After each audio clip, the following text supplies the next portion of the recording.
டாஸ்மாக் முறைகேடு விவகாரத்தில் சினிமா தயாரிப்பாளர் ஆகாஷ் பாஸ்கரன் தொழிலதிபர் விக்ரம் ரவீந்திரனுக்கு தொடர்பு உள்ளதா என ஆவணங்களை நாளை தாக்கல் செய்ய அமலாக்கத்துறைக்கு சென்னை உயர்நீதிமன்றம் உத்தரவை பிறப்பித்திருக்கிறது. கூடுதல் விவரங்களை செய்தியாளர் சுரேஷ் கேட்கலாம். சுரேஷ், இந்த வழக்கின் முழு பின்னணி விவரங்க சுரேஷ்.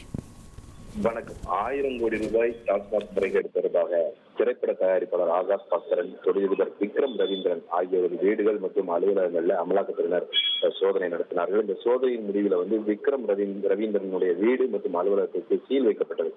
அமலாக்கத்துறையினுடைய இந்த நடவடிக்கைக்கு எதிர்ப்பு தெரிவித்து ஆகாஷ் பாஸ்கரனும் விக்ரம் ரவீந்திரனும் சென்னை உயர்நீதிமன்றத்துல வழக்கு தாக்கல் செய்திருந்தார்கள். அந்த மனுவில் அமலாக்கத்துறை நடவடிக்கைக்கு தடை விதிக்க வேண்டும், அந்த வீட்டுக்கு அலுவலகத்துக்கு வைக்கப்பட்ட அந்த சீலை அகற்ற வேண்டும் என்ற ஒரு கோரிக்கையை வைத்திருந்தனர்.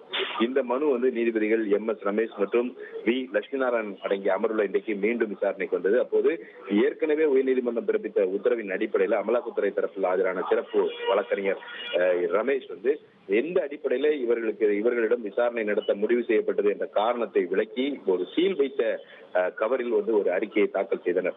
அந்த அறிக்கையை ஆய்வு செய்த நீதிபதிகள் இதில் உள்ள தகவல்கள் போதுமானதாக இல்லை, அதனால விரிவான ஆவணங்களை நாளை தாக்கல் செய்ய வேண்டும் என்று உத்தரவிட்டனர். மேலும் வீட்டை சீல் வைக்க அமலாக்கத்துறைக்கு அதிகாரம் இல்லாத போது எப்படி சீல் வைக்கப்பட்டது என்ற ஒரு கேள்வியை நீதிபதிகள் எழுப்பினார்கள்.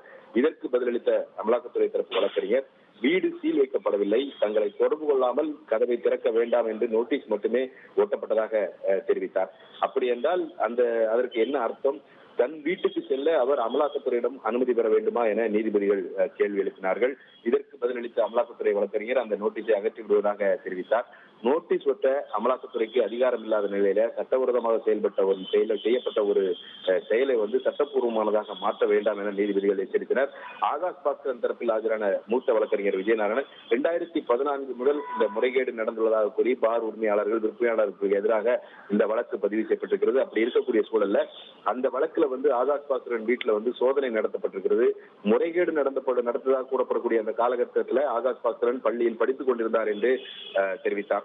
இதனையடுத்து இந்த டாஸ்மாக் முறைகேடு விவகாரத்தில் சினிமா தயாரிப்பாளர் ஆகாஷ் பாஸ்கரன், தொழிலதிபர் விக்ரம் ரவீந்திரன் இவர்களுக்கு தொடர்பு இருப்பதற்கான ஆவணங்களை நாளை தாக்கல் செய்ய வேண்டும் என்று அமலாக்கத்துறைக்கு உத்தரவிட்ட நீதிபதிகள் விசாரணையை நாளைக்கு தள்ளி வைத்திருக்கிறார்கள்.